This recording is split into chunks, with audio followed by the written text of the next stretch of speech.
विद्यार्थी मित्रांनो, मी प्राध्यापक राजू शेख, सेकंड इयर 212 आणि 201 या दोन्ही विषयांसाठी मी अध्यापन करतो.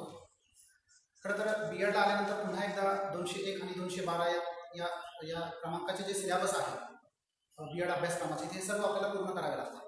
तर 212 मध्ये जे आहे ते ओपन कोर्स आणि एंटरप्रेन्योरशिप डेव्हलपमेंट हे दोन्ही कोर्स आहेत, पण त्यापैकी फक्त आपल्याला एकच कोर्स पूर्ण करावा लागतो आणि दरवर्षी आपण जे घेत असतो ते एंटरप्रेन्योरशिप डेव्हलपमेंट असं त्या विषयाचं नाव आहे. खरं तर विद्यापीठाने हे गृहीत धरलेले आहे की केवळ शिक्षक न होता त्यापेक्षा अधिक काही विचार करावा आणि एक उद्योजक असण्याचं जे कौशल्य आहे तर ते कौशल्य त्याच्यामध्ये यावे ही भावना त्याच्या पाठीमागे आहे किंवा हा विचार त्याच्या पाठीमागे आहे. म्हणून विद्यापीठाने हे सर्व याच्यामध्ये या कोर्समध्ये टाकलेले आहे. ओपन कोर्समध्ये अनेक स्किल्स आहेत, अनेक गोष्टी आहेत, त्याचा आपण विचार न करता प्रत्यक्षात आपल्याला जे घ्यायचं आहे एंटरप्रेन्योरशिप डेव्हलपमेंट तर त्याचाच आपण आज विचार करणार आहोत. तर 212 म्हणजे एंटरप्रेन्योरशिप डेव्हलपमेंट याच्या अंतर्गत कोणकोणत्या गोष्टी येतात त्याचा आपण आज विचार करणार आहोत. तत्पूर्वी त्याच्यामध्ये असणाऱ्या अनेक गोष्टी ज्या आहेत त्या ग्राफिकली किंवा पिक्चरच्या रूपाने आपण पाहणारच आहोत. तर तत्पूर्वी एक पार्श्वभूमी जी आहे की त्यामध्ये नेमके विषयांचं काय असणार आहे किंवा आपण काय विचार करणार आहोत त्याच्या संदर्भातली माहिती जी आहे ती तुम्हाला असणं आवश्यक आहे. या कोर्समध्ये जर उद्योजकता विकसन आपल्याला पूर्ण करायचं असेल तर यामध्ये आपल्याला 3 किंवा 4 ऍक्टिव्हिटीज पूर्ण कराव्या लागतात, परंतु दिलेल्या आहेत त्या ऍक्टिव्हिटीपैकी केवळ एक ऍक्टिव्हिटी पूर्ण करावी लागते. त्यामध्ये डेव्हलपमेंट ऑफ अ प्रोडक्ट म्हणजे एखाद्या प्रोडक्टचं विकसन आपल्याला ते करावं लागतं, किंवा दुसरा आहे interview of publisher public entrepreneur.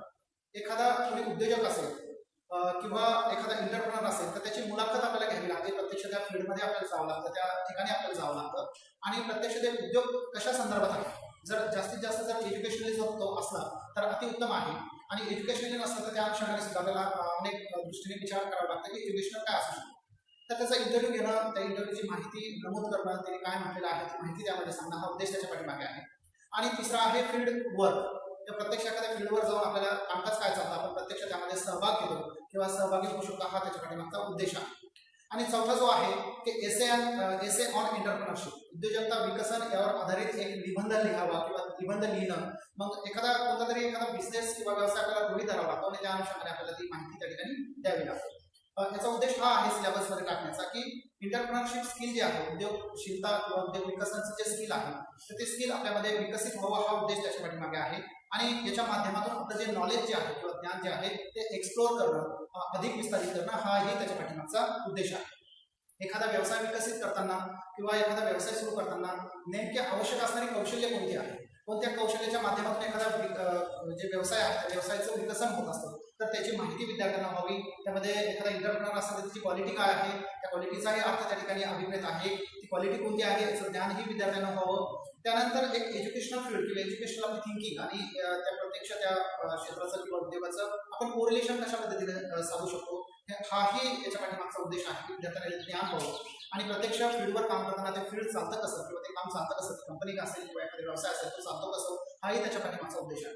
खरं तर एज्युकेशनल म्हटलं तर अनेक गोष्टी आहेत. बॅग आहे, पुस्तक आहे, प्रिंटिंग आहे, नोटबुक आहे किंवा एखाद्या पुस्तकाचं पब्लिकेशन्स आहे. अशा वेगवेगळ्या स्तरावर आपण हे काम जे आहे एज्युकेशन रिलेटेड पाहत असतो. इव्हन आपल्याला आवश्यक असणाऱ्या ज्या टेबल्स, खुर्च्या, फॅन किंवा इतर गोष्टींचं जे आपल्याला रिक्वायरमेंट लागते ही सगळी कुठे ना कुठे एज्युकेशनशी जोडली गेलेली असते. त्यामुळे त्याचाही उपयोग या अनुषंगाने होऊ शकतो. प्रत्यक्ष त्या व्यवसायाची माहिती घेणं ते निबंधाच्या रूपाने असो किंवा फील्ड व्हिजिटच्या रूपाने असो किंवा प्रत्यक्ष त्या इंटरप्रेन्योरच्या त्या उद्योजकांची मुलाखत घेण्याच्या अनुषंगाने असो.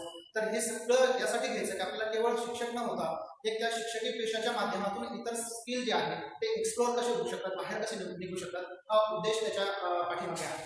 अशा अनेक गोष्टी आहेत की ज्या आपल्या वर्षभरामध्ये आपल्याला पूर्ण कराव्या लागतात. त्याचं मार्किंग सिस्टीम काय आहे किंवा त्याच्यामध्ये काय आहे चला आपण पीपीटीच्या माध्यमातून पाहूया. नमस्कार विद्यार्थी मित्रांनो, या स्क्रीनच्या माध्यमातून तुम्ही स्क्रीनवर असणारी जी माहिती आहे ती पाहू शकता. Savitribai Phule Pune university B Ed 2 year programme या अनुषंगाने हा पॅटर्न दिलेला आहे आणि या पॅटर्नमध्ये असणारा 212 जे आहे त्याची माहिती आज आपण घेणार आहोत. खरं तर आपल्याला असणारा जो भाग आहे तो open course or entrepreneurship development असा दिलेला आहे आणि त्याला क्रेडिट जे दिलेलं आहे ते 2 दिलेलं आहे. एकूण 32 तासिका आणि 50 गुणांसाठी ही सगळी माहिती यामध्ये दिलेली आहे जे प्रात्यक्षिक आपल्याला पूर्ण करायचं आहे. पुढे जर आपण पाहिलं त्यामध्ये असणारं जी माहिती आहे त्यामध्ये 2 गोष्टी दाखवलेल्या आहेत ॲक्टिव्हिटीच्या स्वरूपामध्ये सुद्धा. आता ॲक्टिव्हिटीमध्ये कॉम्प्युटर बेस्ड प्रोडक्ट किंवा multimedia product, learning material resource, educational blog, website, newsletter, brochure, pamphlet, printed material इत्यादी सांगितलेलं आहे. परंतु एक ॲक्टिव्हिटी म्हणून आपण नेहमी लर्निंग मटेरियल किंवा रिसोर्स जे आहे तर ते आपण या ठिकाणी तयार करत असतो. तर पूर्ण जो लर्निंग लोड पर क्रेडिट आहे तर तो 300 क्लॉक हॉवरचा आहे. यामध्ये अनेक गोष्टींचा संदर्भही दाखवलेला आहे, तुम्ही ते पाहू शकता. एकूण याला ह्या ॲक्टिव्हिटीला 25 मार्क आणि प्रात्यक्षिकाला 25 मार्क असा हा सगळा जो सिलेबस या ठिकाणी दाखवलेला आहे तो आहे.